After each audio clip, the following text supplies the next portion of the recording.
সিংহ জেলায় আসছি বেড়াইতে। তো আজকে আমার এই ভাইটি পুতুলপুর আছে, এই ভাইটিকে একটা পরীক্ষা করবো। সে যদি পরীক্ষায় পাশ করতে পারে তাকে আমি 70 পুরস্কার দিব অবশ্যই। যদি আপনি আমার এই 10 টাকা হলেও দিতেন আমি তাহলে কিছু খাইতাম। যদি থাকে আপনি আমার দেন, উপকার হবে অনেক। এই যে নেন 10 টাকা আছে, আপনি কিছু খাইয়েন। এই 10 টাকা আপনার কাছে আছে? 10 টাকা আমার কাছে আছে। আপনি খাইছেন? আমি খাই নাই, খাবো একটু পরে খাবো। এই যে বোতলটা বেচা পরে আমি খাবো।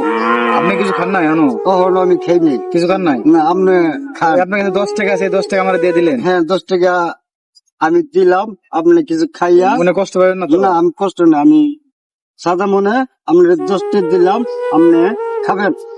তো প্রিয় দর্শক, আমি আসলে কি বলবো, দেখেন একজন মানুষের কাছে যে বড় লোক হলে যে সৎ হয় তা না, তো আসলে গরিব হলেও মানুষ সৎ হয়। তো ওনার কাছে 10 টাকায় আছে, খাওয়ার মতো কিছু নেই।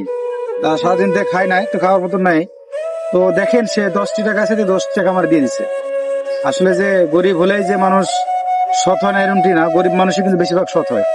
তো সাথে আমি আপনার পরীক্ষা করলাম, বুঝছেন, আমার কাছে টাকা পয়সা আছে, আমি আপনার ছোট ভাই হিসাবে আপনি 10 টাকা দিলেন।